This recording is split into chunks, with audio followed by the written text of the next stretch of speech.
Hi guys, ഇന്നലെ നല്ല late ആയിട്ടാണ് സൈറ്റിൽ നിന്ന് പോയിട്ടായിരുന്നു. പക്ഷേ ഇന്ന് സൈറ്റിൽ ഒരു പരിപാടിയുണ്ട്. ഇന്ന് അതിൻ്റെ പ്രിപ്പറേഷനാണ്. സൈറ്റ് കംപ്ലീറ്റ് രാവിലെ വാഷ് ചെയ്തു. പിന്നെ ഒരു ഗ്ലാസ് ഫിക്സ് ചെയ്യാണ്ടായിരുന്നു. പക്ഷേ അത് കനം കുറഞ്ഞ ഗ്ലാസ് ആയതുകൊണ്ട് അവർ വെച്ചോടത്ത് നിന്നില്ല. സാധനം പൊട്ടിപ്പോയി. എന്തായാലും അത് നാളെ തന്നെ ഫിനിഷ് ചെയ്യണമെന്ന് വിചാരിക്കുന്നു. പിന്നെ ടൈലിൻ്റെ കുറച്ച് വർക്കുണ്ടായിരുന്നു. അത് പെൻഡിങ്ങുള്ളത് വേഗം തീർത്തു. പിന്നെ ബാക്കി അല്ലറ ചില്ലറ പണികളൊക്കെ ഉണ്ടായിരുന്നു. അതുപോലെ വാഷ് ബേസിനൊക്കെ വെച്ചു. അതെല്ലാം ക്ലിയർ ആക്കി എടുത്തു. ചെറിയ വെള്ളത്തിൻ്റെ പ്രശ്നങ്ങളൊക്കെ ഉണ്ടായിരുന്നു. എന്നാലും അതൊക്കെ റെഡിയാക്കി. പിന്നെ വൈകിട്ട് ഒരു ചായയൊക്കെ കുടിച്ച് അങ്ങനെ ഇരുന്നു. അപ്പോഴത്തേക്കും പരിപാടി തുടങ്ങാനുള്ള സാധനങ്ങളൊക്കെ വന്നു. പിന്നെ ഇന്നൊരു ഫുഡിൻ്റെ ഫംഗ്ഷനൊക്കെയാണ്. ഞങ്ങളുടെ മൊത്തം ലേബേഴ്സിന് വേണ്ടിയിട്ട് കൊടുക്കുന്ന ഒരു പരിപാടിയാണ്. അപ്പോഴത്തേക്കും ടേബിൾ വന്നു. പിന്നെ അതെല്ലാം സെറ്റ് ചെയ്ത് ലൈറ്റൊക്കെ ഒന്ന് റെഡിയാക്കുന്ന വിധത്തിലായിരുന്നു. ടേബിൾ ഇട്ടതിന് ശേഷമായിരുന്നു ഞങ്ങൾക്ക് ഹാങ് ലൈറ്റ് തൂക്കാൻ വേണ്ടിയിട്ട്. അപ്പോൾ അതിന് കുറച്ച് ലേറ്റായി. പിന്നെ ഈവനിങ് ആയപ്പോഴത്തേക്കും സൈറ്റ് മൊത്തം കളറായി. കാരണം ലൈറ്റൊക്കെ ഓൺ ആക്കിയപ്പോഴത്തേക്കും ആംബിയൻസ് വേറെയായി. പണിക്കാർ ഓരോരുത്തരായിട്ട് വന്നു തുടങ്ങിയിട്ടുണ്ടായിരുന്നു. പിന്നെ അവരോരോരുത്തരെ ഇൻവൈറ്റ് ചെയ്ത് നിർത്തി. ഞങ്ങളുടെ സിഇഒയുടെ വക ഒരു പ്രസംഗം ഉണ്ടായിരുന്നു.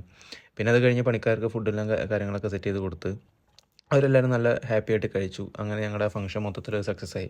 പിന്നെ സോഫ്റ്റ് ലോഞ്ചിന് മുന്നേ തന്നെ എല്ലാ വർക്കേഴ്സിനും ഒരു ട്രീറ്റ് കൊടുക്കണമെന്ന് ഒരു നിർബന്ധം ഉണ്ടായിരുന്നു. അതുകൊണ്ട് അതും നടത്തി. അപ്പോൾ ഓക്കെ, ബൈ.